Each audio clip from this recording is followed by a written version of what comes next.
Att prata svenska utan rädsla. Bryta talblockeringar en gång för alla. Det händer just i det ögonblick då du vill visa vad du kan, men munnen förblir stängd. Orden finns i huvudet. Du har studerat i månader, tittat på serier, upprepat glosor och ändå kommer det ingenting ut. Idag ska vi prata om hur du inte bara förstår din rädsla för att tala svenska, utan hur du steg för steg övervinner den och hur du kan bli av med din talblockering en gång för alla. Jag heter Mirk och välkommen till avsnitt 5 av min podcast. Innan vi börjar vill jag ge dig en utmaning. Skriv ordet rädsla i kommentarerna redan nu, så tar jag personlig kontakt med dig för att titta på just din situation. Stanna kvar till slutet, för där avslöjar jag en enkel teknik som har fått även extremt introverta personer att börja prata svenska flytande, helt utan press. Jag minns fortfarande Valeria, en tidigare elev från Spanien. Hon förstod allt, kunde läsa svenska tidningsartiklar, skrattade vid rätt tillfälle när någon drog ett skämt. Men så snart hon själv skulle prata svenska kom det bara ett osäkert Hon var smart, flitig men ändå låst. Hennes största önskan att äntligen kunna tala fritt, utan att bli röd i ansiktet eller fastna mitt i en mening. Det som stod i vägen var inte brist på kunskap, utan en röst i huvudet som viskade: om du inte säger något kan du inte göra fel. Känner du igen dig? Här kommer den första viktiga insikten. Rädslan för att tala är ingen svaghet. Det är ett skyddssystem. Hjärnan älskar kontroll. Att prata innebär att släppa kontrollen. Du vet inte vilket ord du kommer behöva om 5 sekunder. Du vet inte om folk kommer förstå dig. Du kan inte vara säker på att ingen skrattar åt dig. Eftersom språk är socialt försöker hjärnan skydda dig genom att stänga av din röst. Ju oftare det händer, desto starkare blir blockeringen. Många som lär sig svenska gör då samma misstag. De tror att de först måste lära sig ännu mer grammatik, fler ord, vänta lite tills de är redo. Men sanningen är exakt motsatt. Du blir aldrig redo innan du börjar prata. Du blir redo genom att prata.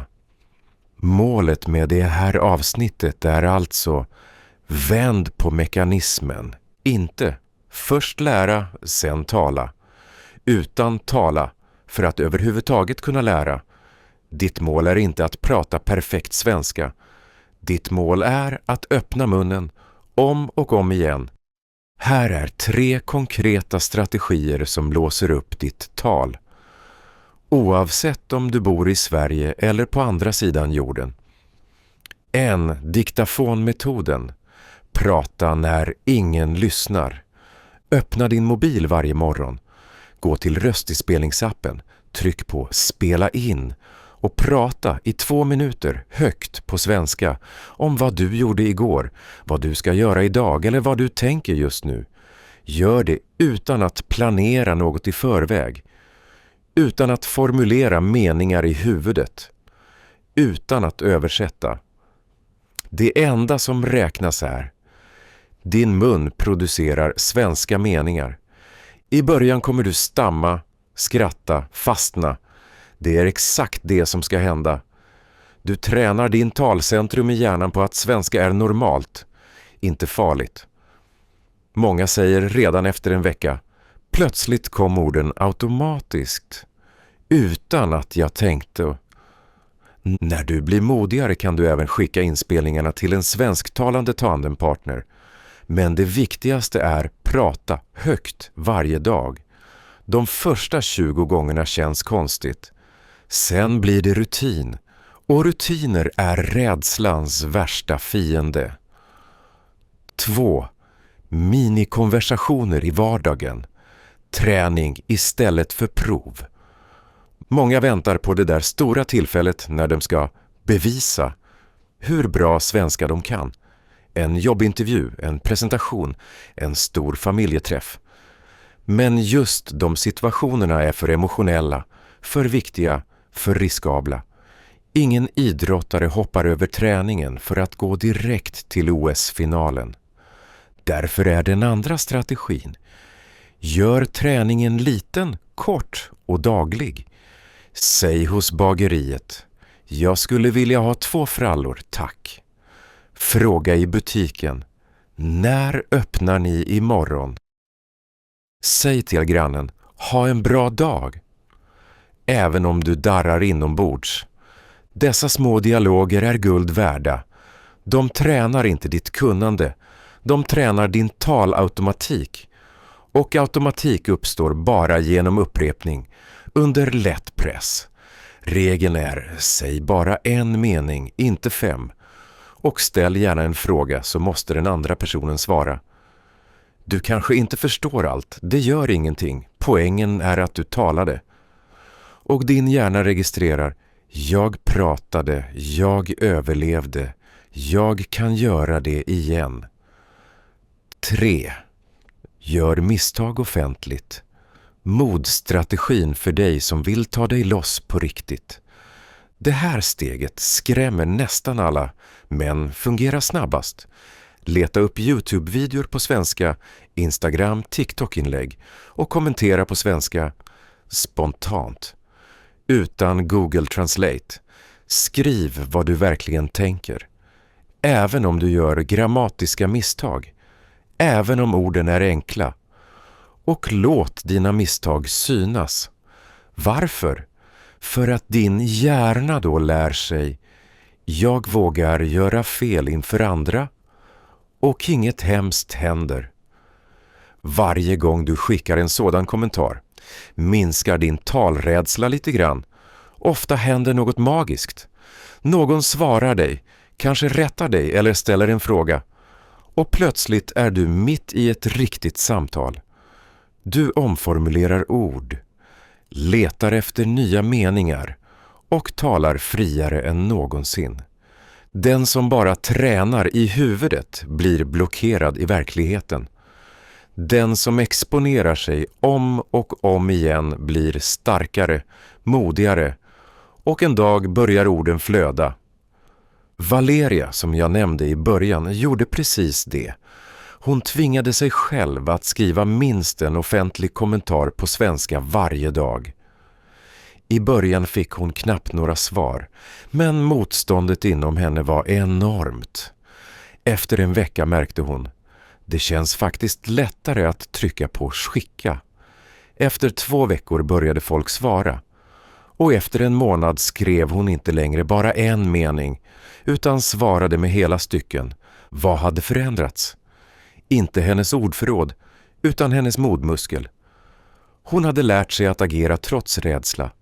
Hennes hjärna förstod plötsligt: misstag är inte farliga, de är en del av processen. Det var där genombrottet kom. Flyt föds inte ur kunskapen, utan ur beteendet. Programmera om den inre rösten. Samarbeta med rädslan, inte emot den. Många försöker kämpa bort sin rädsla för att tala. Men ju mer du slåss mot rädslan, desto större blir den. Den smartaste strategin är annorlunda. Acceptera att rädslan finns och prata ändå. Säg inte: jag får inte vara rädd. Säg istället: jag är rädd för att prata, men jag pratar ändå. När du accepterar känslan minskar trycket i hjärnan. Då skapas utrymme för en ny, modigare vana. Att tala fast rösten darrar. För att göra det lättare får du nu tekniken jag använder med mina coachning-deltagare. Samma teknik som förändrade Valerias sätt att tala. 3 sekunders tekniken. Ett litet beslut som ändrar allt. Varje gång du befinner dig i en situation där du skulle kunna säga något på svenska, Räkna tyst inom dig. 3, 2, 1. Prata. Tänk inte på om meningen är korrekt. Översätt inte. Undra inte vad andra tycker. Öppna munnen och säg något. Det fungerar när du handlar, sitter i ett videomöte, betalar, går på stan, till och med i sociala medier. Och du sänder ett tydligt budskap till din hjärna. Jag är en person som talar, inte en som tvekar. Första gångerna vill du backa vid siffran 1. Tala ändå. Efter 20 gånger så vänjer sig kroppen. Efter 50 undrar du varför du någonsin tvekade. Och efter 100 gånger finns kanske rädslan kvar, men den är för liten för att stoppa dig. Att tala är att göra, inte att tänka. Om du verkligen vill prata svenska flytande får ditt mål inte längre vara jag får inte göra fel. Ditt nya mål måste vara jag vill tala varje dag, även med fel. För bara den som talar blir flytande. Bara den som blir flytande får självförtroende. Och bara den med självförtroende kan till slut tala helt fritt. Rädslan försvinner inte i huvudet, den försvinner i munnen. Tala högt när ingen lyssnar. Säg en mening till främlingar när tillfälle ges. Tala offentligt även när det känns obehagligt. Varje gång du uttrycker dig fast du är rädd, tar du ett steg på den enda väg som fungerar på riktigt. Innan du går dagens utmaning. Låt inte det här bara vara inspirerande ord. Gör något. Skriv ordet rädsla i kommentarerna nu. Då vet jag att du är redo att jobba på riktigt med ditt talblock. Och jag kommer att kontakta dig personligen för att hjälpa dig. Om du tyckte att avsnittet var värdefullt, prenumerera på min podcast så missar du inte nästa del. Stanna kvar och nu 3, 2, 1, prata.